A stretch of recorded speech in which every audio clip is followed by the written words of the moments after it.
नमस्कार दर्शकों, मैं शिबा शेख और आप देख रहे हैं एमएनएस न्यूज। ब्रेक के बाद एक बार फिर स्वागत है आपका प्राइम टाइम में। आइए एक नजर डालते हैं हेडलाइंस की ओर। रणदीप सुरजेवाला बोले शैतान कुर्सी पर है। सुकांत मजूमदार को जून में 3 बार हिरासत में लिया गया। लव जिहाद मामले में कांग्रेस पार्षद अनवर कादरी पर एनएसए लागू। आइए देखते खबर विस्तार से। रणदीप सुरजेवाला बोले शैतान कुर्सी पर है। कांग्रेस नेता रणदीप सुरजेवाला ने पहलगाम आतंकी हमले और उनके कुछ ही हफ्तों बाद पाकिस्तान द्वारा संयुक्त राष्ट्रीय सुरक्षा परिषद की अध्यक्षता संभालने को लेकर मोदी सरकार और विदेश मंत्री एस जयशंकर पर जबरदस्त हमला बोला है। उन्होंने कहा कि एक आतंकवादी को प्रथम श्रेय देने वाला देश आज वैश्विक सुरक्षा का चेहरा बन बैठा है। ये हमारे लिए शर्मनाक है और कूटनीति रूप से घातक है। सुरजेवाला ने कहा कि शैतान अब कुर्सी पर बैठा है और ये मोदी सरकार की विदेश नीति की सबसे बड़ी विफलताओं में से एक है। Namaskara friends, I am here today on an extremely important and a serious issue. Terror state of Pakistan has been now made global security broker.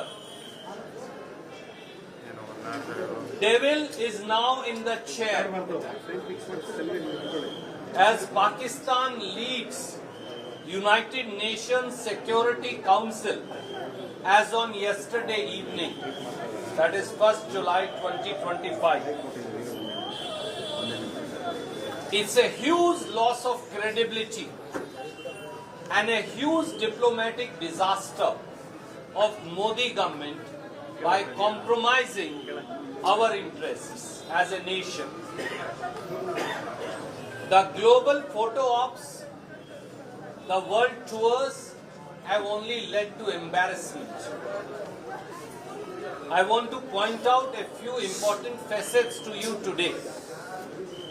Number one, Pakistan, a terror state with a proven track record of harboring terrorists, propagating terror and exporting terrorism to India, has been elected as President of the United Nations Security Council as on yesterday, 1st July 2025. What has Modi government done? This occurred weeks after the Pahalgam terror attack, which was clearly Pak-sponsored and Pak-driven. This has happened despite false bravado on foreign policy by Modi government and its foreign minister, Mr. S. Jayashankar, who utterly failed to prevent this preventable disaster by advocating with at the world stage with the Committee of Nations. आइए बढ़ते अगली खबर की ओर। सुकांत मजूमदार को जून में 3 बार हिरासत में लिया गया। भाजपा अध्यक्ष और केंद्रीय मंत्री सुकांत मजूमदार ने आरोप लगाया कि पिछले महीने उन्हें 3 बार किसी कारण हिरासत में लिया गया। उन्होंने कहा कि 12 जून को कालीघाट, 20 जून को एक आम नागरिक के घर जाते समय और 28 जून को लोकतांत्रिक आंदोलन करते हुए उन्हें हिरासत में लिया गया। मजूमदार ने इसे सीधे तौर पर उनके मौलिक अधिकारों को उल्लंघन करार दिया है। उन्होंने कहा कि ये केवल एक राजनीतिक नेता का नहीं बल्कि हर नागरिक के लोकतांत्रिक अधिकारों पर हमला है। इस मुद्दे को लेकर उन्होंने कोलकाता उच्च न्यायालय का दरवाजा खटखटाया है और न्याय की मांग की है। देखिए, कल लास्ट महीने में हमें 3 बार डिफरेंट जगह से डिटेन किया गया। 12 तारीख को मुझे डिटेन किया गया जब मैं कालीघाट गया था। 20 तारीख को जब मैं एक इंडिविजुअल के घर उनके बुलावे पे जा रहा था, इवन वो व्यक्ति मुझे मिलने के लिए बीच रोड में आ गया कि आप चलिए मेरे घर। एक व्यक्ति के घर जाने के लिए मुझे रोका गया और 28 तारीख को अरेस्ट किया गया फिर से डेमोक्रेटिक एजिटेशन के लिए और मुझे पूरी रात वहाँ पे रहना पड़ा, लाल बाजार में रहना पड़ा। तो this is the breach of the fundamental rights given by the constitution to the every citizen of this country. मेरे को भी नागरिक अधिकार है जो भारत के संविधान द्वारा दिया गया है। इस नागरिक अधिकार का हनन है, तो इसके खिलाफ मैं कलकत्ता हाई कोर्ट के पास आया हूँ। न्यायालय के पास आया हूं और गुहार लगाया हूं कि मेरे इन जो डेमोक्रेटिक राइट्स हैं और उसके साथ साथ नागरिक के हिसाब से जो हमारा अधिकार है, नागरिक अधिकार है, इसकी रक्षा महामहिम न्यायालय करे। दादा देखा गया कल मनोजीत वाले केस में उसे फिर से 10 दिन की पीसी हुई है। अभी जो उसकी जीबी की मीटिंग हुई थी उसको नौकरी से निकाल दिया गया है, बाकी दोनों स्टूडेंट्स को भी निकाल दिया गया है। क्या इसके पीछे क्या कोई गॉडफादर था जिसका पता अब तक नहीं लगा? देखिए, पहली बात यह है कि एक हिस्ट्री शीटर को, यानी जिसकी पीछे 4 एफआईआर हो, पुलिस पीटने की, मारने की एफआईआर हो और पुलिस पीटने की वजह से एक रात जेल में भी रहा हो, उस व्यक्ति को अगर एक कैजुअल स्टाफ के हिसाब से कॉलेज में रखा जा रहा है तो मुझे लगता है कि रोल ऑफ द जीबी जो है, जीबी सब मेंबर्स, उनके भी रोल की इंक्वायरी होनी चाहिए। इससे ज़्यादा, एक से ज़्यादा और भी लड़कियों के साथ इसने आइदर बलात्कार किया है या उनको प्रेशराइज करके, मनोजीत ने प्रेशराइज करके उसके साथ सेक्सुअल रिलेशन बनाने की कोशिश की और उसकी वीडियोग्राफी की है। तो इसकी भी इंक्वायरी होनी चाहिए कि इस वीडियोग्राफी की यूज कर उन लड़कियों को क्या मनोजीत बार बार बुलाता था, सेक्सुअली अब्यूज करता था, सेक्सुअली एक्सप्लॉइट करता था, या जिनके हाथ इनके सिर पे है उनके पास भी इन लड़कियों को भेजा जाता था एक्सप्लॉइट होने के लिए। इसकी भी इंक्वायरी होनी चाहिए, क्योंकि ये बहुत बड़ा सवालिया निशान है कि अगर आप एक कॉलेज कैंपस को सेफ नहीं रख पा रहे, कॉलेज कैंपस के अंदर अगर इस एक छात्रा के साथ, एक स्टूडेंट के साथ अगर बलात्कार होता है तो आपकी एजुकेशन सिस्टम, आपकी जो लॉ एंड ऑर्डर, इनके ऊपर एक बड़ा सवालिया निशान आ जाता है। जोगेश चंद कॉलेज जो है उसके यूनियन की तरफ से बोला गया है कि 5 साल तक पास आउट स्टूडेंट्स को अंदर आने के लिए इजाजत नहीं दी जाएगी, किसी प्रोग्राम या इवेंट में वो नहीं आएंगे। देखिए, मुझे लगता है कि इन सब चीज़ों पे थोड़ा सरकार को ठीक तरीके से सोचना चाहिए। क्यों एक कॉलेज इंडिविजुअल नोटिस निकालेगा? सारे कॉलेजेस को नोटिस निकालना चाहिए। कोई एक स्टूडेंट आ सकता है, लेकिन 1 दिन के लिए आ सकता है, 2 दिन के लिए आ सकता है, उनको सर्टिफिकेट भी। लेकिन अब लगातार एक कॉलेज के अंदर बैठे हुए हैं, सब जगह में ऐसा हो रहा है। सब छात्र नेता बैठे, बच्चे के बाप बन गए, छात्र नेता बन के बैठे हुए हैं।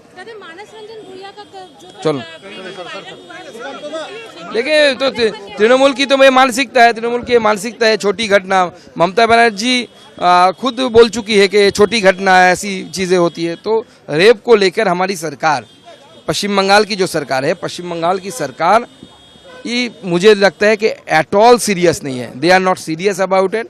और जिस तरीके की इसको लेकर संजीदगी होनी चाहिए, सेंसिटिविटी होनी चाहिए, we are lacking that sensitivity the state government. देखा जा रहा है कि सिर्फ साउथ कोलकाता लॉ कॉलेज नहीं, कोलकाता के बहुत कॉलेजेस में जहाँ पे टीएमसी के छात्र नेता, वो लोग उसी कॉलेज में कोई कैजुअल स्टाफ, कोई गेटमैन, कोई लिफ्टमैन के तौर पे काम कर रहे हैं, उनको नौकरी मिल रहा है।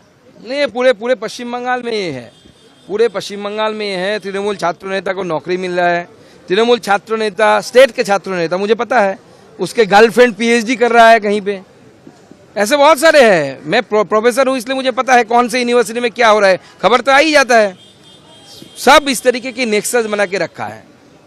कहीं किसी को नॉर्थ बंगाल भेजा जा रहा है, जिसको फैकल्टी बनने की एलिजिबिलिटी भी उतनी अच्छी नहीं है। एलिजिबिलिटी तो आपके लिए नेट है, लेकिन नेट क्वालिफाई होने के बावजूद जिसके जो पेपर्स होनी चाहिए है नहीं, लेकिन तृणमूल करने के कारण उनको नौकरी मिल रही है। आइए बढ़ते हैं अगली खबर की ओर। लव जिहाद मामले में कांग्रेस पार्षद अनवर कादरी पर एनएसए लागू। लव जिहाद मामले पर फरार कांग्रेस पार्षद अनवर कादरी पर राष्ट्रीय सुरक्षा कानून लगाया गया है।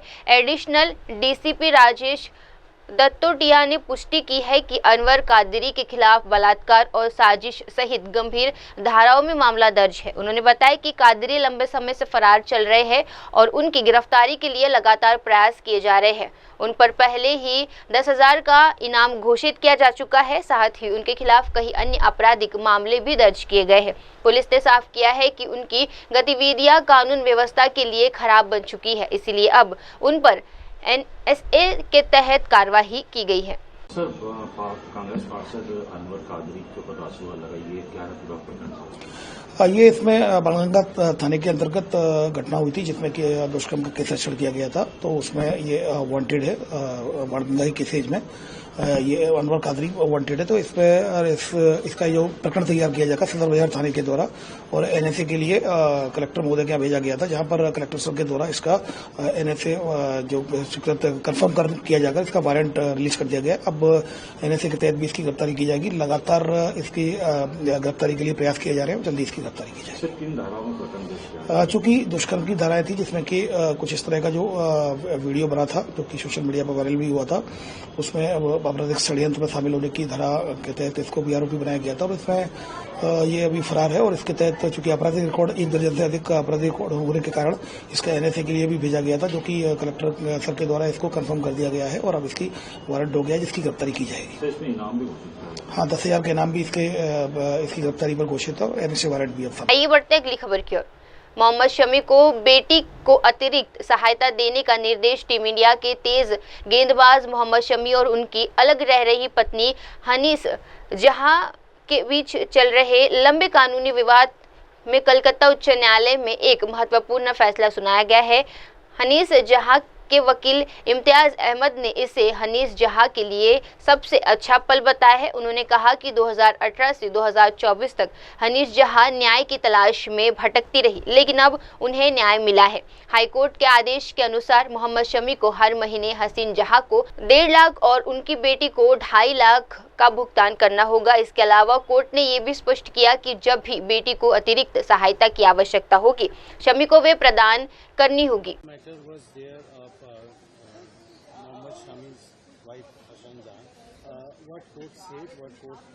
See, honestly speaking, tomorrow the matter was not fixed for hearing.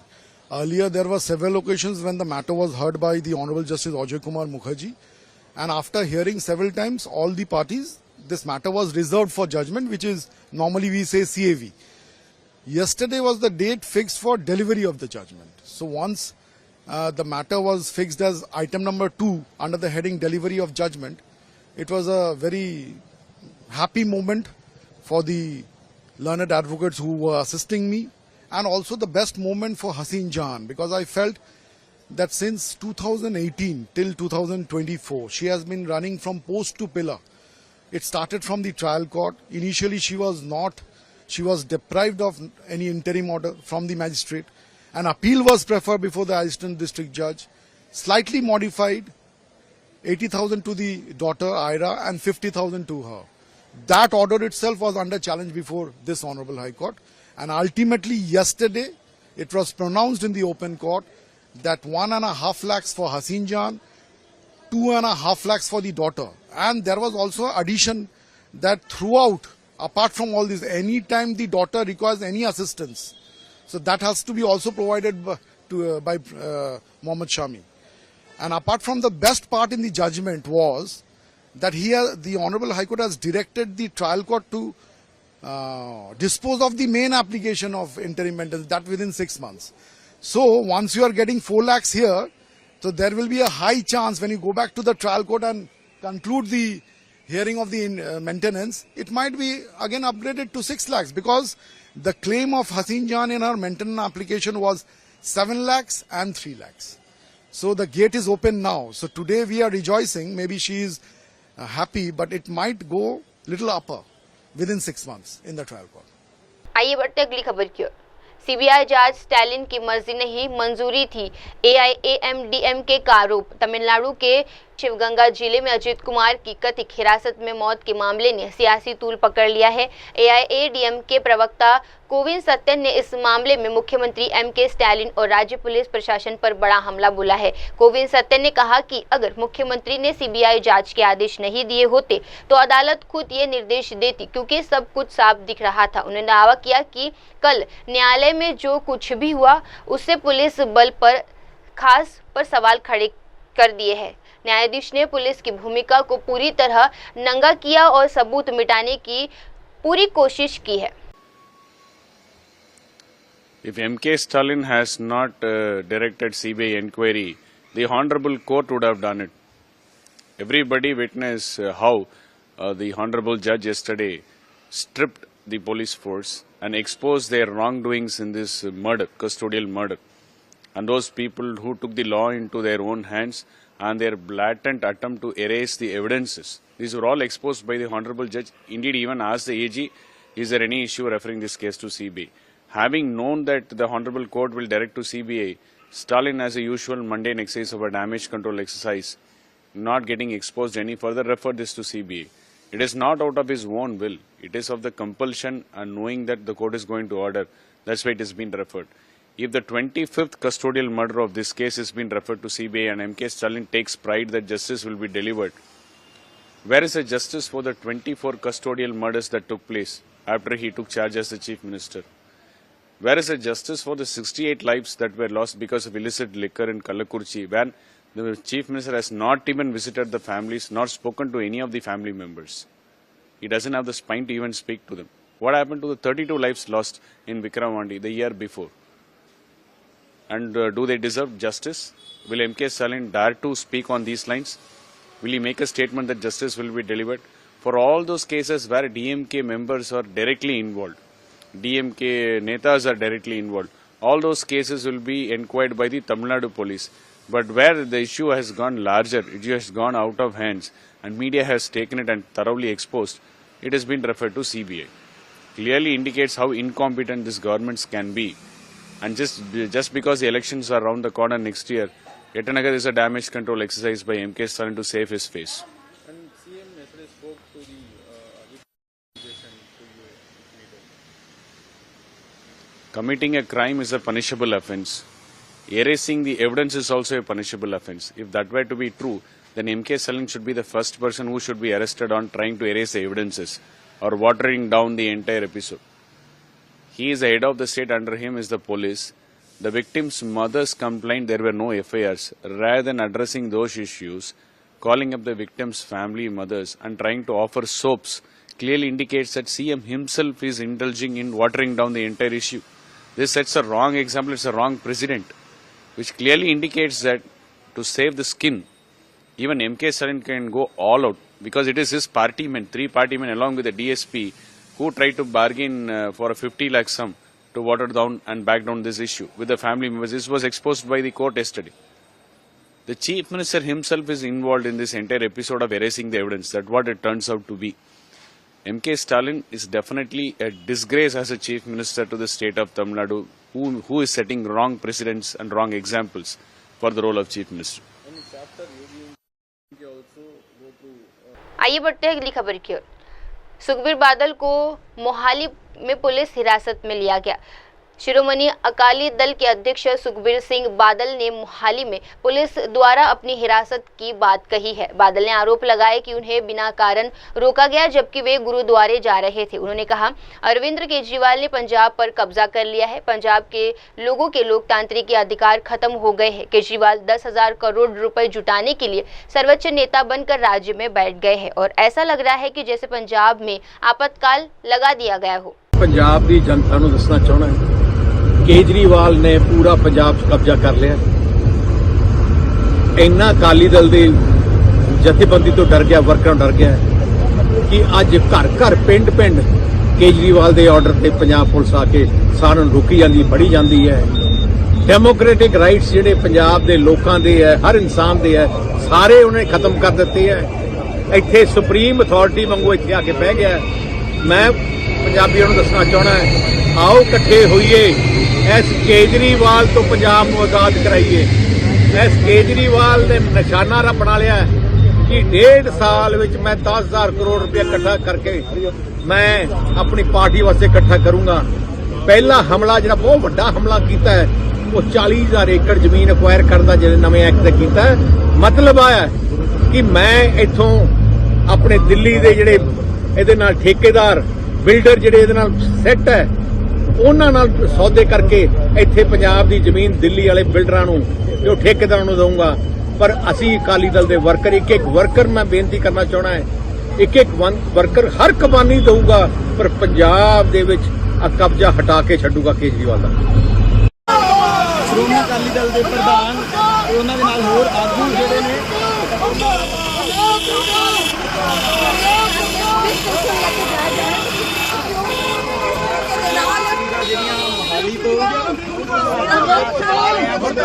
Punjab सरकार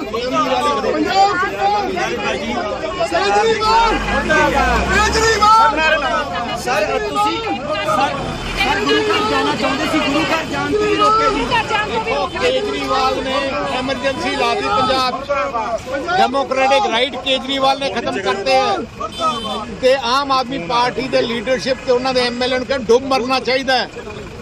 ਤੁਹਾਨੂੰ ਪੰਜਾਬ ਦੀ ਜਨਤਾ ਨੇ ਚੁਣ ਕੇ ਭੇਜਿਆ ਹੈ, केजरीवाल ने नहीं। ਤੇ ਅੱਜ सारा कब्जा केजरीवाल ने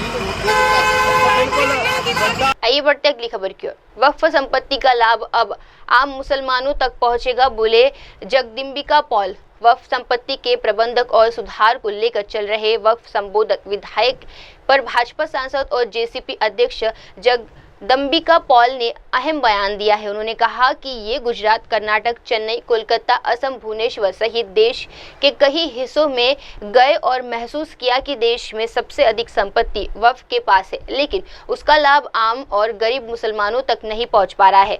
पॉल ने बताया कि मोदी सरकार इस समस्या के समाधान के लिए लगातार प्रयास कर रही है। उन्होंने कहा, कानून पारित होने के बाद देश के अधिकांश हिस्सों में, विशेषकर कश्मीर से कन्याकुमारी तक, गरीब और पिछड़े मुसलमानों से इस संबंध देश के करीब करीब काफ़ी राज्यों में गए, चाहे महाराष्ट्र हो, मुंबई, गुजरात, अहमदाबाद, कर्नाटका, बेंगलुरु, तमिलनाडु में चेन्नई में गए, बिहार के पटना में गए, कोलकाता गए, हम लखनऊ गए यूपी में, असम में गए, गुवाहाटी गए, भुवनेश्वर गए।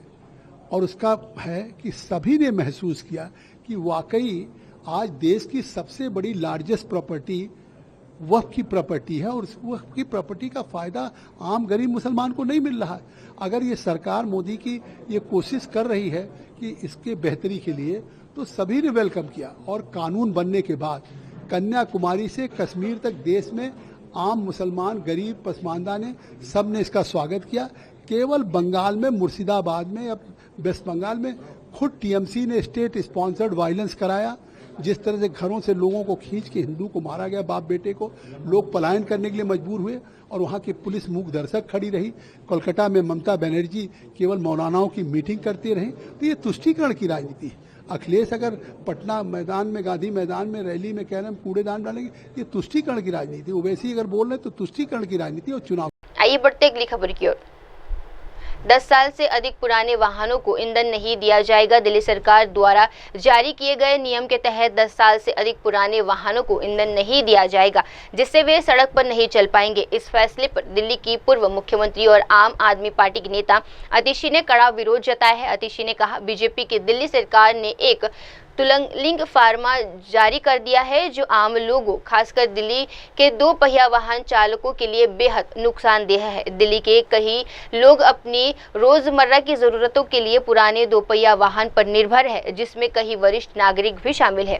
ये निर्णय न केवल निराधार है बल्कि अतितार्किक भी है, क्योंकि वाहन की उम्र और प्रदूषण का कोई सीधा संबंध नहीं है। भारतीय जनता पार्टी की दिल्ली सरकार ने दिल्ली के लोगों को परेशान करने के लिए एक तुगलकी फरमान निकाला है, जिसके तहत 10 साल से पुरानी गाड़ियों को फ्यूल नहीं मिलेगा, 10 साल से पुरानी गाड़ियों को सड़क से हटना पड़ेगा।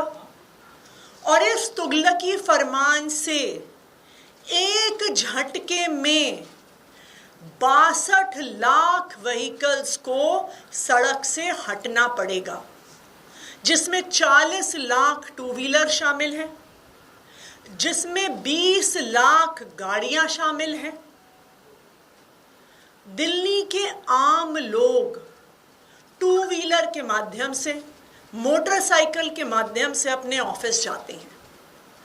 40 लाख मोटरसाइकिल और 2 व्हीलर के ओनर्स अब क्या करेंगे? वो कैसे ऑफिस जाएंगे? वो अपनी दिनचर्या कैसे पूरी करेंगे? दूसरी तरफ दिल्ली में बहुत सारे ऐसे बुजुर्ग हैं, सीनियर सिटीजन्स हैं, जो गाड़ियों को इस्तेमाल करते हैं सिर्फ घर से बाजार जाने के लिए, बाजार से घर आने के लिए। अक्सर सेकेंड हैंड गाड़ी वो खरीदते हैं और उस गाड़ी को लोकल यूजेज के लिए इस्तेमाल करते हैं। अब ये बुजुर्ग अपने घर से मार्केट तक कैसे जाएंगे? क्या वो पैदल चल के जाएंगे? अपने हाथ में 10-10 किलो का सामान ढो के लाएंगे? क्या ये चाहती है भारतीय जनता पार्टी? ये ऑर्डर तुगलकी है, निराधार है, इलॉजिकल है। ये इस बात से साफ होता है कि किसी भी गाड़ी की उम्र का और उसके द्वारा हो रहे प्रदूषण का कोई भी लेना देना नहीं है। आइए बढ़ते अगली खबर की ओर। जयराम ठाकुर ने सरोजा के कुकला ग्राम पंचायत का दौरा किया। विपक्ष के नेता और पूर्व मुख्यमंत्री जयराम ठाकुर ने सरोज निर्वाचन क्षेत्र के कुलका ग्राम पंचायत का दौरा कर स्थिति का जायजा लिया। उन्होंने बताया कि कहीं घर और सड़कें बह गई है, जिससे स्थानीय लोगों की मुश्किलें बढ़ गई है। जयराम ठाकुर ने अधिकारियों को प्रभावित इलाकों में रह रहे पुनर्वास कार्य तेज करने के निर्देश भी दिए हैं। इस दौरान उन्होंने प्रभावित परिवार से बातचीत कर उनकी समस्याएं सुनी और उनके लिए हर संभव सहायता का आश्वासन दिया है। बारिश के कारण बहुत बड़ा नुकसान इस क्षेत्र में हुआ है। मैं इस वक्त कुकला के इस गांव के पास हूं, जहां एक पुल जो यहां पर था, जो आने जाने का एकमात्र साधन था, रास्ता था, और जिसको 2002 में बना करके हमने तैयार किया था यहां की जनता की मांग पर, और वो पुल आज यहां नहीं है। 8 मकान जो हमारे सामने यहाँ इस तरफ मेरी बाईं तरफ जहाँ मैं खड़ा हूँ इस तरफ थे, उनका कोई पता सता नहीं है। वो सारे मकान बह करके चले गए हैं। सिर्फ इतना ही है कि आदमी यहाँ से सुरक्षित निकलने में सफल हुए हैं। और इसके अलावा इस तरफ जहाँ पर राइट साइड में मेरा इस तरफ जहाँ मैं खड़ा हूँ, तो इस तरफ पे बहुत बड़ी संख्या में जो रोड, तो बिल्कुल ही रोड का तो नामो निशान नहीं रह गया, लेकिन मकान जो थे वो भी यहाँ से भी गुम हो, मतलब यहाँ से भी वो मकान सारे बह करके चले गए हैं। तो बहुत बड़ा नुकसान हुआ है। लेकिन यहाँ थोड़ा इस बात को लेकर संतोष है कि यहाँ ज़िंदगी नहीं गई है। पशुधन का नुकसान ज़रूर हुआ है, लेकिन उसके बावजूद मकान का ज़रूर नुकसान हुआ है, लेकिन ज़िंदगी बच गई है। यही एक बात मुझे सिर्फ कहनी है। और इस सारी चीज़ के लिए हम आने वाले समय में इस बात को देखेंगे कि यहाँ किस प्रकार से हम रास्ता और निकाल सकते हैं, क्योंकि जो प्रेजेंट सिचुएशन में जो सड़क का जो जहाँ से हमारा बना हुआ था, यहाँ से आने जाने का रास्ता, वो अब पूरी तरह से नष्ट हो गया है। नए सिरे से विचार करना होगा और इस क्षेत्र के इलाके के लोगों के लिए बहुत बड़ा नुकसान है। जहाँ मेरे पीछे यहाँ पर 16 मेगावाट का एक प्रोजेक्ट था, हमारा टिकरी प्रोजेक्ट, और इस पुल का उद्घाटन और उस प्रोजेक्ट का उद्घाटन हमने एक साथ ही एक दिन ही किया था। यहाँ पर आकर के धूमल जी आए थे मुख्यमंत्री, आज वो भी नहीं है और वहाँ का आने जाने का रास्ता पूरा समाप्त है। और जो जानकारी मेरे को आज मिल रही है यहाँ आने के बाद कि उस प्रोजेक्ट में भी लोग अंदर थे, कितनी संख्या में थे ये अभी तक असर्टेन करना मुश्किल है, अनुमान लगाना मुश्किल, लेकिन उसके बावजूद भी जो जानकारी मिली है सारी चीज़ की वो मैं साझा कर। जो पंचायतें उनकी कनेक्टिविटी, रोड कनेक्टिविटी जैसे यहाँ है, तो लोगों की ये मांग है कि जो रोपवे एक माध्यम साधन है वो। मैंने इस बात के लिए आज भी चीफ मिनिस्टर से बात की है, डिप्टी कमिश्नर से भी बात की है, रात को भी की है, सुबह भी बात की मैंने सीएम साहब से। एकमात्र रास्ता यहाँ इस इलाके के लिए हमारे पास कनेक्टिविटी का वो रह गया, वो सिर्फ रोपवे है। और रोपवे के लिए जो हमारे इस तरफ के जो जितनी भी पंचायतें हैं जहाँ लोग जो है वो और रास्ता कोई रह नहीं गया जिनके पास, उनके लिए हमने कहा है कि कंसेशनल रेट पर कम से कम उन लोगों को आने जाने की सुविधा दें, राशन यहाँ से पहुँचाने के लिए सुविधा दें। कोई मरीज है, पेशेंट है, उनको ट्रांसपोर्ट करने के लिए आग्रह हम इस बात के लिए कर रहे हैं कि लोगों की मांग पर अगर रात को इमरजेंसी भी आती तो भी इवैक्यूएट करने के लिए पेशेंट को यहाँ से ये रोपवे चलता रहे, इस बात के लिए आग्रह किया। आइए बढ़ते अगली खबर की ओर। कांग्रेस जमात इस्लामी के रिमोट कंट्रोल में बोले राजीव चंद्रशेखर। भाजपा अध्यक्ष राजीव चंद्रशेखर ने कांग्रेस और उनके गठबंधन दलों पर जमात इस्लामी तथा पीएफआई जैसे संगठनों के लिए अव्यवस्थित राजनीतिक संबंध रखने का आरोप लगाया है। चंद्रशेखर ने कहा कि बीते वर्ष में बीजेपी ने इस बात को लेकर लोगों को संचेत किया था, लेकिन पहले कोई ठोस सबूत नहीं था। उन्होंने आगे कहा कि अब कांग्रेस को जमात इस्लामी से समर्थन लेने के लिए मजबूर होना पड़ रहा है, जो धर्मनिरपेक्ष विरोधी विचार को बढ़ावा देता है। राजीव चंद्रशेखर का दावा है कि कांग्रेस ने केवल चुनाव जीतने के लिए जमात की मदद ली है। ये पार्टी पूरी तरह जमात के रिमोट कंट्रोल में आ चुकी है। Congress party is working with the Jamaat-e-Islami, and you earlier also you said that the Congress party is using same word, the word used by the Pakistan for the terrorism. Could you please clarify? No, look, all these years, the people around the country, and indeed the BJP has been alerting the people of India, people of various states, that the Congress party and the parties of the India alliance have a very, very dangerous, unhealthy political relationship with these anti-national forces like Jamaat, SDPI, PDP, etc. But we had no proof because it was all very hidden, it was all very secret. Rahul Gandhi would go to their homes, political leaders will go to their homes. But the first time their desperation and their shamelessness has reached a level where in Priyanka Gandhi Vadra's constituency of Wayanad, in the recent Nilambur by-election, the Congress party was forced by the Jamaat-e-Islami to openly admit that they were taking support of and were in alliance with the Jamaat-e-Islami. Now, Jamaat-e-Islami is an organization that has been in 2018 by their own Congress Chief Minister Umman Chandi called a dangerous organization. Jamaat-e-Islami is a party today, in their own words, they believe in anti-secularism, they believe that democracy cannot exist in India, and they believe in an Islamic state. This is the party with whose help the Congress is being forced to take in Kerala to win elections. A state that is already alarmingly creating radicalized young Muslim youth. So this is the point that the people of India should know, that this is where Congress's politics has gone. As far as the other issue, you look at any statement of a Congress leader. Rajmohan Unithan is an MP from the Congress in Kerala. When he was asked about terrorists, he said, these are not terrorists, these are freedom fighters. Now, who has used that phrase before? Extensively in the last 40 years, it is Pakistani state justifying Pakistani terrorism. That these are not terrorists, these are freedom fighters. So the Congress party has become a party that is almost remote controlled completely by these kind of forces like the Jamaat. आइए बढ़ते हैं अगली खबर की ओर। प्रभाव पर विभाग सतर्क, नियंत्रण कक्ष स्थापित, दिया कुमारी ने बताया। राजस्थान में मानसून के दौरान जल प्रभाव की समस्या को लेकर उप मुख्यमंत्री दिया कुमारी ने बताया कि ये विभाग पूरी तरह से सतर्क और हर स्तर पर नियंत्रण कक्ष स्थापित किए गए हैं। उन्होंने कहा कि किसी भी आपात स्थिति में तुरंत कार्यवाही की जाएगी।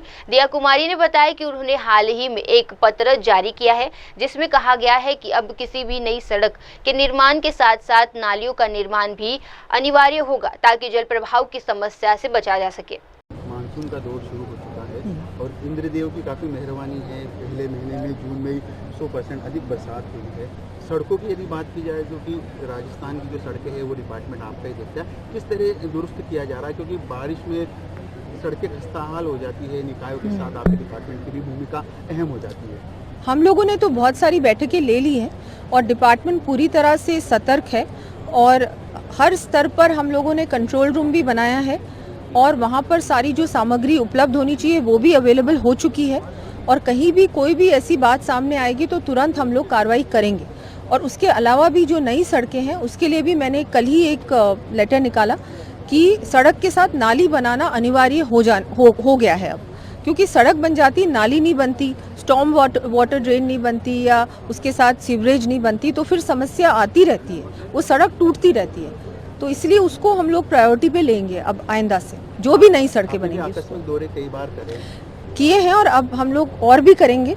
तो कोशिश तो यही होगी कि ये प्रॉब्लम बार बार नहीं आए। अब ये सड़कें तो पिछली सरकार की सड़कें हैं, अब क्या करें, उन्होंने बहुत ही इस तरह से बहुत अच्छी क्वालिटी की सड़कें नहीं बनाई उस समय, तो उस पर हम लोग तो ध्यान देंगे कि क्वालिटी क्वांटिटी से ज़्यादा क्वालिटी पे ज़्यादा ध्यान दिया जाए। लास्ट मेरा सवाल है कि गर्मी अब खत्म होकर मानसून का सीजन आ चुका है, पर्यटन से कितनी उम्मीद है? क्योंकि ऑपरेशन सिंदूर चला, पाकिस्तान की ओर से जो नापाक हरकतें हुई, उसके बाद कुछ असर पड़ा था पर्यटकों पर, अब क्या धीरे धीरे उसमें सुधार हो रहा है? नहीं, बिल्कुल हो रहा है और पूरी तरह से राजस्थान को फिर से हम लोग टूरिस्ट फ्रेंडली स्टेट की तरह आगे बढ़ा रहे हैं। ज़्यादा से ज़्यादा कैंपेन्स इस तरह के हम लोग चलाएंगे। हमारा सोशल मीडिया भी बहुत एक्टिव है और ज़्यादा से ज़्यादा प्रमोशन और एडवर्टीजमेंट पे भी हम लोग ध्यान देंगे। बाकी नए डेस्टिनेशन डेवलप करने की ओर भी ध्यान देंगे। अभी हम लोगों ने कोटा में भी ट्रैवल मार्ट की घोषणा की है जो जनवरी में होने वाला है। इसके अलावा सारे जितने भी बजट घोषणाएँ थी उस पर भी हम लोग पूरी तरह से कार्रवाई कर रहे हैं। वो फाइलें हम लोग बहुत रेगुलरली, मैं पर्सनली फॉलो अप कर रही हूँ कि जितने भी नए डेस्टिनेशंस हैं या पुराने डेस्टिनेशंस को और अच्छा बनाने के लिए हम लोग पूरी तरह से लगे हुए हैं। आइए बढ़ते अगली खबर की ओर। अमलहेड़ी गांव में प्रसाद खाने से 70 लोग बीमार। मध्य प्रदेश के भिंड जिले में अमलहेड़ी गांव में एक धार्मिक आयोजन के दौरान प्रसाद खाने से करीब 70 लोग बीमार हो गए हैं। CMHO जयस यादव ने बताया कि कल शाम 6 बजे उन्हें सूचना मिली कि गांव में कई लोगों को पेट दर्द और सर दर्द की समस्या हो रही है। उन्होंने तुरंत मौके पर पहुंचकर प्रभावित लोगों का सर्वे किया और आवश्यक दवाइयां उपलब्ध कराई गई। गंभीर रूप से बीमार मरीजों को एम्बुलेंस की मदद से अस्पताल में भर्ती भी कराया गया। मामला था और कितने लोगों की संख्या पहुंची? कल शाम को 6:55 पर गांव से हमारी जो ANM है उसके द्वारा सूचना मिली थी कि गांव में किसी पूजा वगैरह में जो प्रसाद बना था उसको खा के लोगों के पेट में दर्द और दस्त हो रहे हैं, संख्या ज़्यादा है। तो इस आधार पर मैं और जो एपिडेमियोलॉजिस्ट हमारे साथ हैं डॉक्टर अवधेश सोनी, उनको लेके मैं तुरंत उसी गांव में गया लगभग 7:30 बजे और देखा तो सचमुच में वहाँ काफ़ी लोग पीड़ित थे। तो सभी का हमने सर्वे करवाया, सभी को वहाँ पर दवा उपलब्ध कराई और जो ऐसा लग रहा था कि ये गंभीर हो सकते हैं आगे चल के, तो एम्बुलेंस बुला के उनको मैंने जिला चिकित्सालय में भर्ती करवा के इलाज करवाया। वहाँ पे जो लाइन लिस्टिंग मेरे पास थी वो लगभग 55 लोगों की थी। उसमें सभी प्रकार के उम्र के लोग थे, बच्चे भी थे, बुजुर्ग भी थे, महिलाएं भी थी, जवान भी थे और सभी को। टोटल संख्या सर कितनी थी? एग्जैक्टली टोटल यूँ नहीं हो पा रही है कि जो अपने आप इलाज लेके चले गए और उन्होंने हमको रिपोर्ट नहीं किया हुआ। तो वहाँ पे हमने जो ब्लॉक के BMO हैं, प्रमुख हैं डॉक्टर मौर्य, उनको आदेशित किया है कि वो हाउस होल्ड का सर्वे कराएं जिससे हमें पूरी एग्जैक्ट जनसंख्या एग्जैक्ट बीमारी से ग्रसित लोगों का पता चल सके और उनको समुचित इलाज। तो लगभग 70 से ऊपर हो सकते हैं क्या? लगभग 70 के करीब होंगे क्योंकि 55 हमारी लाइन लिस्ट में थे जो हमने स्वयं ने देखे थे और 10-15 के करीब वो बता रहे हैं, वो थोड़ी बहुत कम ज़्यादा भी हो सकती है संख्या, लगभग 70 के करीब ऐसा। तो अभी क्या स्थिति है? अभी पूरी तरह सामान्य है, सभी को इलाज दिया जा चुका है, लोगों को आराम है। कोई कैंप वगैरह आपका?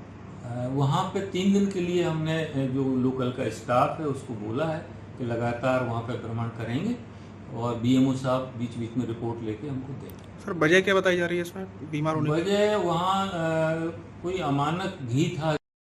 आइए बढ़ते अगली खबर की ओर। कोलकाता गैंगरेप मामले पर अभिजीत मुखर्जी की प्रतिक्रिया। कोलकाता में हुई कथित गैंगरेप की घटना पर कांग्रेस नेता अभिजीत मुखर्जी ने गहरा दुख व्यक्त किया है। उन्होंने कहा कि ये एक जनघन्य अपराध है और इसे रोकना सरकार की प्राथमिकता जिम्मेदारी है। अभिजीत मुखर्जी ने कहा कि सुनने में आया है कि कुछ आरोपी पकड़े गए हैं और उनका मुकदमा चलाया जा रहा है, लेकिन सरकार इस गंभीर अपराध को नियंत्रण करने में नाकाम रही है। उन्होंने बंगाल के लिए एक बंगाली तौर पर अपनी शर्म व्यक्त करते हुए कहा कि जो राज्य कभी हर क्षेत्र में आगे था वे अब पिछड़ रहा है। दूसरा ऐसा मामला है जिससे एक बार फिर लॉ एंड ऑर्डर सिचुएशन पर जो है गवर्नमेंट के सवाल खड़े होने लगे।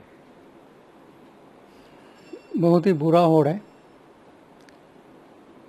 Rape itself is a heinous crime. Control होना चाहिए एंड मैं आई एम सॉरी टू से जो कंट्रोल नहीं कर पा रहे हैं। सुने हैं कुछ बंदा को पकड़ा गया,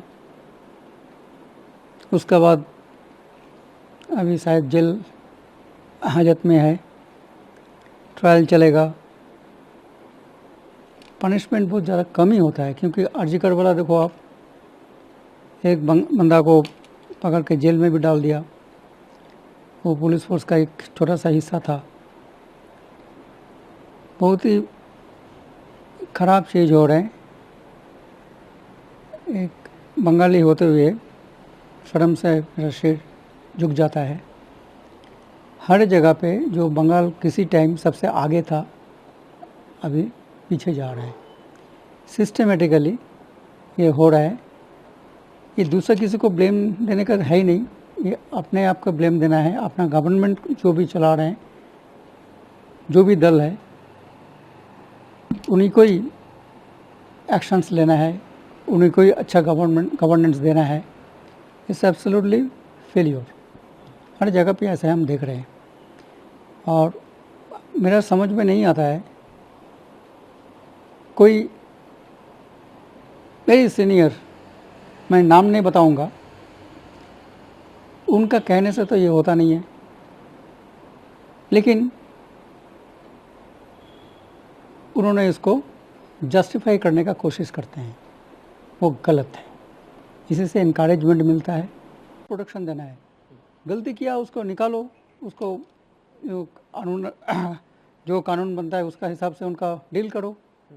अगर अदालत उनको जेल में भेजे, प्रूव हो जाए तो जेल जाएगा।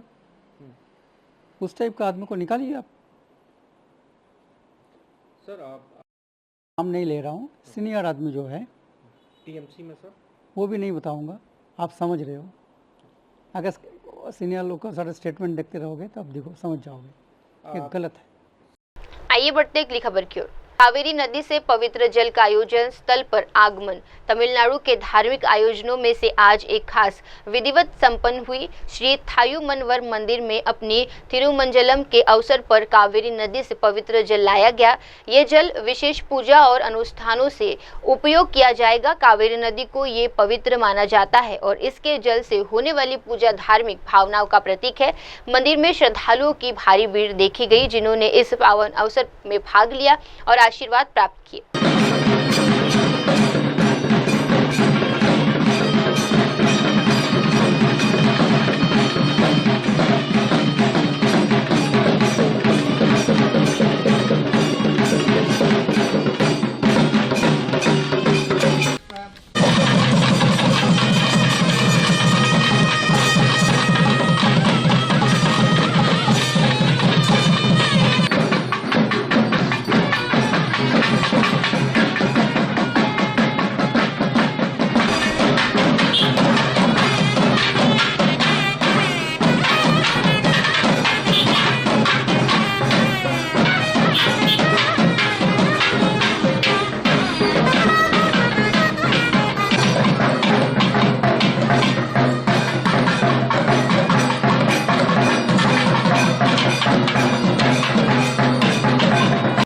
अगली खबर की ओर।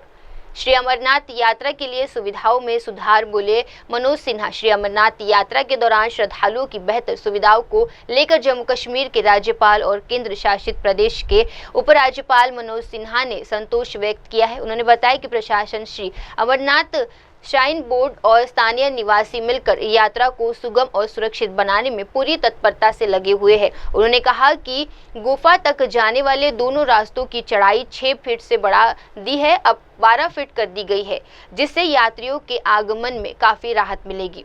शिव सूत्र में भगवान शंकर कहते हैं कि सबसे बड़ा धर्म और अपने कर्तव्य का दायित्व अगर यह निर्वहन आदमी करता है तो इससे बड़ी पूजा कुछ नहीं।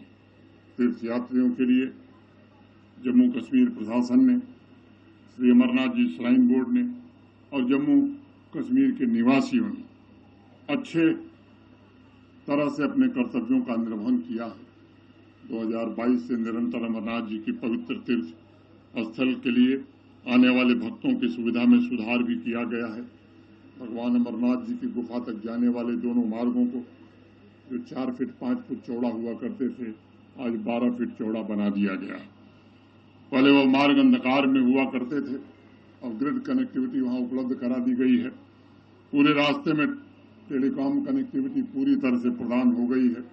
यात्रा ट्रैक पर लाइव फीड के लिए हाई क्वालिटी कैमराज लगाए गए हैं। राजभवन और पुलिस कंट्रोल रूम में दो 24/7 इंटीग्रेटेड कमांड और कंट्रोल सेंटर चलता है, जिससे पूरे यात्रा की मॉनिटरिंग होती है।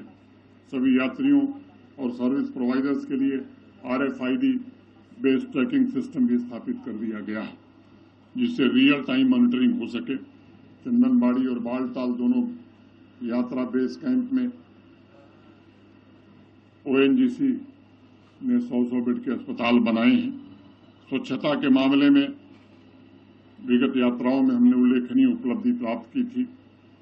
2022 के पहले सिर्फ श्राइन बोर्ड द्वारा यात्रा एरिया में सफाई होती थी। अब हमारा ग्रामीण स्वच्छता निदेशालय, department of housing and urban development, ये सभी प्रशासन के डिपार्टमेंट भी इस काम में पूरी तत्परता से काम कर रहे हैं। 2024 में कचरा मुक्त और सस्टेनेबल तीर्थ यात्रा सुनिश्चित करके 0 लैंडफिल का लक्ष्य हासिल किया गया था। श्रद्धालुओं के लिए जोर शोर से यात्री निवास के निर्माण का कार्य शुरू है। कल श्रीनगर में अमरनाथ जी श्राइन बोर्ड के कार्यालय और यात्री निवास का लोकार्पण हुआ। 4 तारीख को बालटाल में भी लोकार्पण हो जाएगा। मैं कह सकता हूं कि ये सब भगवान भोलेनाथ के भक्तों को समर्पित है। मुझे विश्वास है ये सभी सुविधाएं तीर्थयात्रियों के आध्यात्मिक अनुभव में और विस्तार करेंगी। उनकी यात्रा से पहले भी बेहतर, सुरक्षित और सुगम व्यवस्था रहे, इसका पूरा प्रयास हमारे मित्र कर रहे हैं। आज तवी आरती से इस महातीर्थ का शुभारंभ हुआ है। मैं Jammu municipal corporation, smart city Jammu और श्री रघुनाथ जी कॉरिडोर विकास काउंसिल के सभी साथियों को फिर से एक बार हृदय से बधाई देता हूं। आरती के पावन उत्सव में उपस्थित सभी जम्मू वासियों और देश के कोने कोने से आए हुए भगवान भोलेनाथ के भक्तों का विशेष रूप से मैं अभिनंदन करता हूं। भगवान भोलेनाथ आपकी यात्रा सफल बनाए, आपकी सभी मनोकामना पूरी हो, मैं इसी प्रार्थना करता हूं।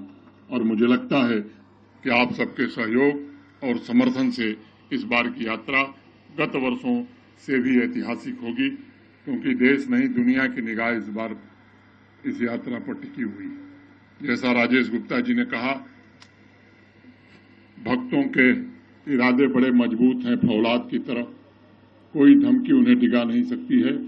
प्रशासन और सुरक्षा बलों ने भी चाक चौबंद इंतजाम किया है। मैं इतना ही कह सकता हूं कि श्रद्धालु सुविधापूर्वक जाएंगे, व्यवस्थित जाएंगे, बाबा का आशीर्वाद लेकर के सकुशल वापस जाएंगे, इसका मुकम्मल इंतजाम किया गया है। एक निवेदन मैं जरूर करना चाहता हूं, यहाँ पर आप सभी लोग हैं। कल सुबह 4:30 बजे भगवती नगर से भगवान भोलेनाथ के सभी भक्त जाएंगे। मैं यहाँ उपस्थित प्रबुद्ध और प्रतिष्ठित लोगों से निवेदन करूंगा कि हमारा धर्म है कि हम उन यात्रियों को रवाना करने के लिए वहां जरूर पहुंचे भगवती नगर में। और एक अनुरोध, जो भी आपके परिचित आ रहे हैं उनसे जरूर कहिए कि कन्वॉय के साथ जाना ही आपके लिए उचित होगा। कम समय में आप पहुंचेंगे, सहूलियत से पहुंचेंगे, सुरक्षित पहुंचेंगे और बाबा का दर्शन करके सकुशल वापस आएंगे। ये मेरा सबसे निवेदन है। प्रशासन के हमारे साथी प्रयत्न कर रहे हैं, श्राइन बोर्ड प्रयत्न कर रहा है। मैंने भी प्रेस के माध्यम से इस बात को कई बार कहा है। मैं मीडिया के साथियों से भी निवेदन करूंगा कि इसे जन जन तक पहुंचाने में आप भी सहयोग करिए। यहाँ उपस्थित सभी देवियों सज्जनों से विशेष रूप से मैं अनुरोध कर रहा हूं कि जो भी आपसे पूछे उसे जरूर ये कहिए कि कन्वॉय के साथ चलेंगे तो आपको सुविधा होगी। फिर किस तरह के अरेंजमेंट्स किए जा रहे हैं? कल से यात्रा शुरू हो रही है, पहला जत्था कल जाएगा। मुझे लगता है कि मैं पिछली 4 यात्राओं को मैंने देखा है। यात्रियों और भक्तों की सुविधा के दृष्टिकोण से भी पहले से बेहतर इंतजाम है और सुरक्षा की दृष्टि से भी सुरक्षा बलों ने, जम्मू कश्मीर पुलिस ने बहुत ही चाक चौकबंद इंतजाम किया है। जिस तरह से श्रद्धालु देश भर से उमड़े हैं, अभी तक 5000 से ज्यादा लोग यहाँ आ चुके हैं। मैं उम्मीद करता हूँ कि आने वाले दिनों में संख्या और बढ़ेगी। मैं मीडिया और जम्मू कश्मीर के हर नागरिक का भी सहयोग चाहता हूँ। सबसे निवेदन करता हूँ कि आप सबकी यात्रा है, केवल प्रशासन और सुरक्षा बलों की यात्रा नहीं है। मैं समझता हूँ पूरे जम्मू कश्मीर की परंपरा का निर्वहन करते हुए यात्रा को सफल काफी बनाए। अच्छा रिस्पॉन्स है, आप देख सकते हैं। अंत तक जत्थे में बहुत अच्छा रिस्पांस रहेगा, आप देखते रहिए।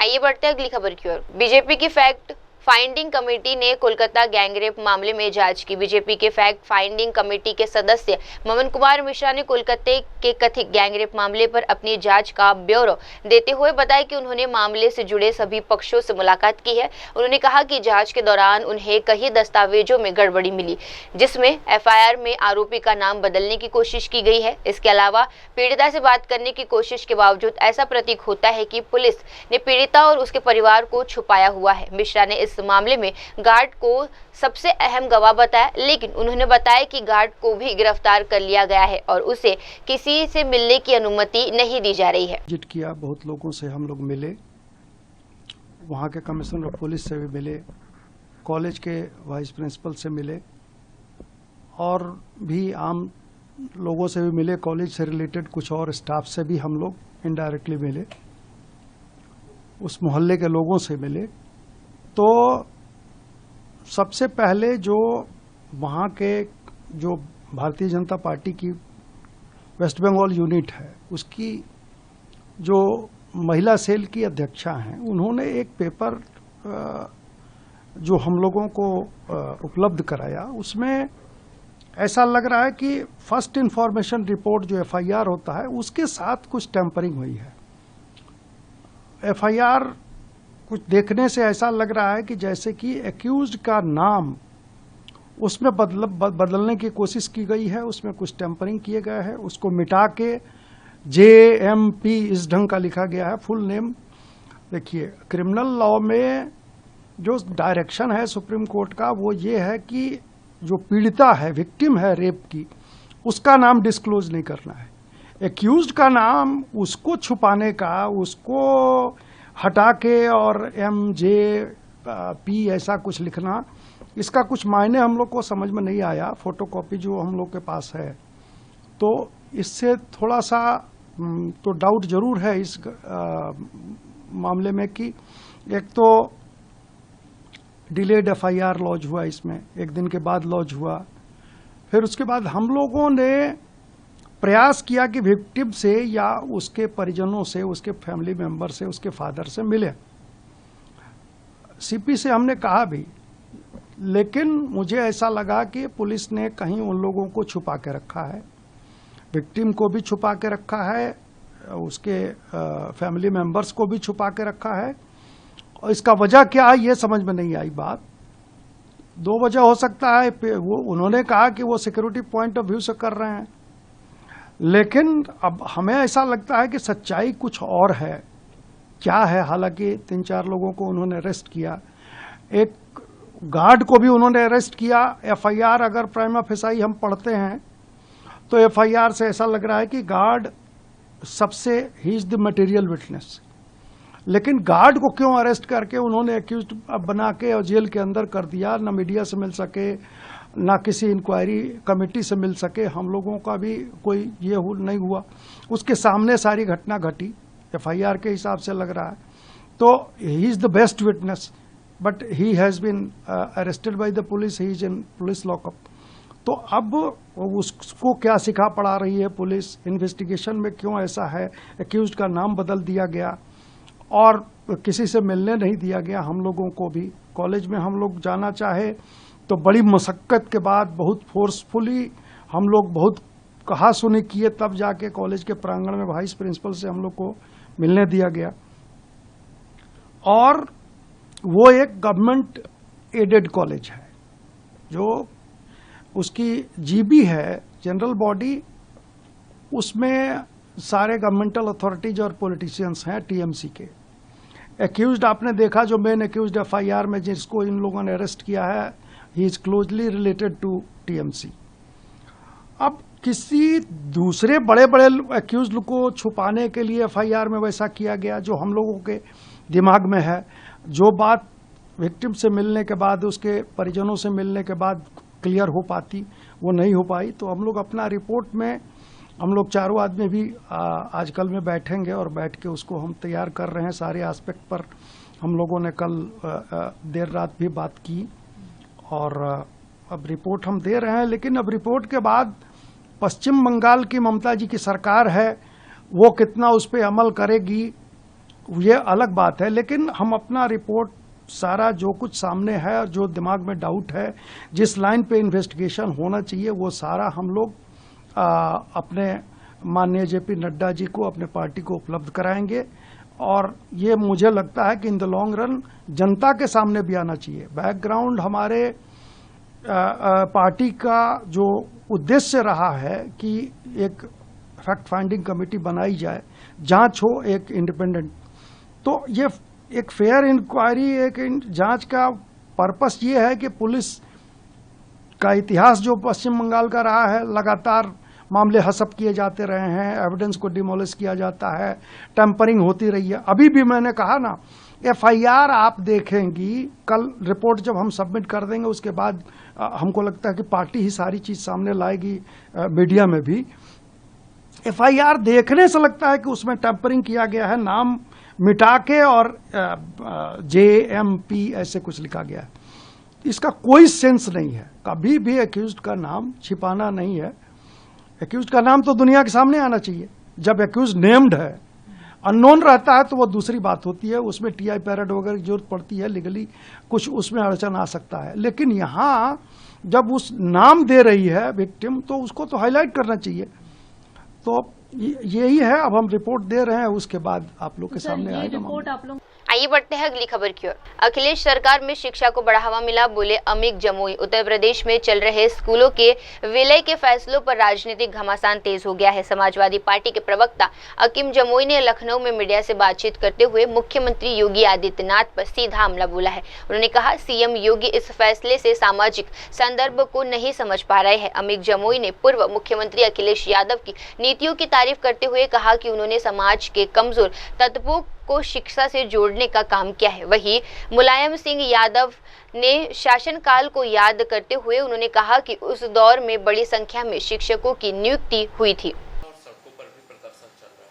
देखिए, मुख्यमंत्री योगी आदित्यनाथ जी को इसका कॉन्टेक्स्ट समझ में नहीं आ रहा है। जब भारत में शिक्षा अभियान की कैंपेन चली, शिक्षा अभियान का मतलब ये था कि दरवाजे तक शिक्षा जाना, तालीम जाना। जब हम लोकतंत्र की बात करते हैं तो हम ये कहते हैं कि लोकतंत्र दरवाजे तक पहुंचना। तो जो ग्रामीण भारत है, ग्रामीण उत्तर प्रदेश है, किसान हैं, मजदूर हैं, दलित्स हैं, ट्राइबल्स हैं, बैकवर्ड हैं, वो सारे लोग जो बहुत वीकर सेक्शंस के लोग हैं, बहुत मुश्किल से शिक्षा के लिए उनके अंदर मेरे नेता माननीय Akhilesh Yadav ji, former chief minister, जब उत्तर प्रदेश के सीएम थे, उन्होंने कैसे बच्चों को घर तक निकाल के स्कूल तक लाया जाए, उसके लिए समाजवादियों ने प्रेरक की भर्तियां करी। उसके बाद माननीय नेता मरहूम मुलायम सिंह यादव जी के ज़माने से शिक्षकों की भर्तियां, उर्दू शिक्षकों की भर्तियां बड़े पैमाने पे कि जो एक स्टैंडर्ड लेवल की जो एकेडमिक है वो हमारे बच्चों को ग्रामीण स्कूलों तक पहुंचे। फिर UPA 1 का ज़माना आया, कांग्रेस समाजवादियों की सरकारें थीं UPA 1 में, तो मिड डे मील का कॉन्सेप्ट आया, क्योंकि बहुत हमारे देश में भुखमरी है, डिस्पैरिटी है इकोनॉमिक। तो हमने लंच में मिड डे मील का इंतज़ाम किया, झोला, बस्ता, मोज़ा, जो बच्चे हैं ग्रामीण, तो भारत जो उत्तर प्रदेश है वो बहुत पिछड़ा हुआ है। तो माननीय अखिलेश जी की ये हमेशा उम्मीद थी कि कैसे शिक्षा को एक स्टैंडर्ड तक ले जाया जाए, शिक्षकों की भर्तियां कराई जाएं, जो कि उत्तर प्रदेश की योगी आदित्यनाथ जी की सरकार में आज हमारे स्कूलों में गुरु तो है नहीं। सवाल ये है कि जो केंद्रीय विद्यालय हैं हमारे पास, KG में भी जो का स्टैंडर्ड है, हम ऐसा क्यों नहीं कर सकते कि हमारी जो बजट है उत्तर प्रदेश की सरकार का, हम ये प्रण लें कि ये जो बजट है इतना % हम बजट हम शिक्षा पे खर्च करेंगे। और जो संस्कृति मॉडल का स्कूल है या केंद्रीय मॉडल का जो स्कूल है, समाजवादी पार्टी और माननीय राष्ट्रीय अध्यक्ष जी हम लोग चाहते हैं कि हर ब्लॉक स्तर पे एक KGBB स्कूल का स्टैंडर्ड का स्कूल खड़ा किया जाए। लेकिन सरकार, क्योंकि आप नहीं चाहते हो कि जो PDA है, जो दलित पिछड़ा है, वो पढ़ जाए, लेकिन 2027 में हम इस बात का प्रण लेते हैं कि आप बंद करते हो, ये तो हम इसकी निंदा करते हैं, मुखालफत करेंगे। हम इसका घेराव करेंगे आने वाली विधानसभा की सेशन में। लेकिन उत्तर प्रदेश के लोगों से वादा है समाजवादियों का, आते ही जो शिक्षा राष्ट्रपति के बेटे को और जो एक माली के बेटे को, हम चाहते हैं कि वो शिक्षा, एक समान शिक्षा हमारे लोगों को उत्तर प्रदेश में मिले। आइए बढ़ते हैं अगली खबर की ओर। हावड़ा में पेड़ गिरने से 2 की मौत, निगम कर्मचारी थे दोनों मृतक। पश्चिम बंगाल के हावड़ा नगर निगम क्षेत्र से एक दुखद घटना सामने आई है, जहां एक पेड़ गिरने से 2 लोगों की मौके पर ही मौत हो गई है और एक व्यक्ति घायल हो गया है। हावड़ा नगर निगम ने अध्यक्ष सुजय चक्रवर्ती ने जानकारी देते हुए बताया कि ये हादसा उस समय हुआ जब निगम के 3 कर्मचारी सड़क किनारे बैठकर अखबार पढ़ रहे थे। अचानक से पेड़ गिरा, जिसकी चपेट में आकर दोनों कर्मचारी नूर और महादेव की मौके पर ही मौत हो गई, जबकि तीसरा कर्मचारी घायल हो गया है। वो एक्चुअली हम लोग का यहाँ पे एक पेड़ था, तो वो पेड़ अचानक से गिर गया ऑपोजिट साइड में। ये पेड़ रास्ता के एक साइड में था और ऑपोजिट साइड में हम लोग का 3 स्टाफ बैठे हुए थे, वो अखबार पढ़ रहे थे। तो अनफॉर्चुनेटली ये पेड़ इतना जल्दी गिरा उन पे कि वो लोग वहाँ पे हटने का टाइम नहीं मिला। तो 2 स्टाफ हम लोग का नूर और महातो को वो अनफॉर्चुनेटली देहांत हो गया, स्पॉट डेड हो गया। थर्ड और जो हम लोग का स्टाफ था वो उसका थोड़ा फर्स्ट एड इंजरी करके हम लोग मतलब उसका ड्रेसिंग करके छोड़ दिया है हमने। बट ये अनफॉर्चुनेट इंसिडेंट है, अचानक हुआ है और हम लोग ये 2 परिवार के साथ है। जो फाइनेंशियल जो कॉम्पेंसेशन, आर्थिक सुविधा जो गवर्नमेंट की तरफ से दिया जाता है, हम लोग आज ही उनका परिवार के लोग जब आएंगे तो हम ऑफर करेंगे, क्योंकि एक झारखंड का रहने वाले हैं उसका परिवार और दूसरा का परिवार दत्तोपुकुर यहाँ पे है। तो उसका परिवार के लोग जब आएंगे तो हम लोग उनसे बात करके उनको जो सहायता चाहिए हम लोग एजेंसी की तरफ से पूरा सहायता करेंगे। क्या कंपनसेशन में क्या रहेगा या कुछ सहायता राशि? नहीं, एक तो आर्थिक सहायता हम लोग करेंगे उनको, फिर उनसे बात करेंगे हम लोग, उनको परिवार के लोग आने का साथ बात करके हम लोग तय करेंगे कि क्या क्या हम लोग कर सकते हैं। लेकिन इतना मैं आपको बता सकता हूँ कि हावड़ा पौर निगम उन दोनों परिवार के साथ एकदम उसके पास ही रहेगा। तो विपक्ष का कहना है कि कॉर्पोरेशन की लापरवाही के कारण ये घटना हुई, क्योंकि देख रेख सही तरीके से नहीं हो रहा। ये तो उसका बनाया हुआ कहानी उनका चलता रहता है, तो उसके ऊपर मैं क्या कहूँ। 2 आदमी का देहांत हो गया, उसके लिए भी वो पॉलिटिक्स कर रहा है। इससे खराब और कुछ हो नहीं सकता है। यहाँ पे एक भी आदमी आके उसको पास खड़ा नहीं हुआ, उसको परिवार को कोई समवेदना नहीं जनाया, ये सब नहीं करके वो अभी इसके लेके ये पॉलिटिक्स शुरू कर दिया। तो इससे खराब मतलब मेंटालिटी ये विपक्ष का जो है, मुझे मतलब इसका जवाब देने में भी मुझे ये लग रहा है इतना घटिया ये पॉलिटिक्स ये नहीं होना चाहिए। 2 आदमी का मौत हो गया है, उसको समझना चाहिए कि पहले ये पॉलिटिक्स करने का पहले हम लोग का 2 आदमी का देहांत हो गया, उसके परिवार के साथ पहले रहना है, पॉलिटिक्स बाद में होगा। सर, जिनका देहांत हो वो क्या अस्थायी कर्मी थे या एक परमानेंट स्टाफ था, एक अस्थायी। अब वक्त हो चला है दर्शकों छोटे से ब्रेक का। ब्रेक के बाद भी जुड़े रहिए, देखते रहिए देश की तमाम बड़ी खबरें मेरे सहयोगी मिनाल के साथ। धन्यवाद। हाय हेलो नमस्कार, मैं हूं पंकज विष्णु और आप देख रहे हैं MNS न्यूज। आप देख रहे हैं MNS न्यूज, सच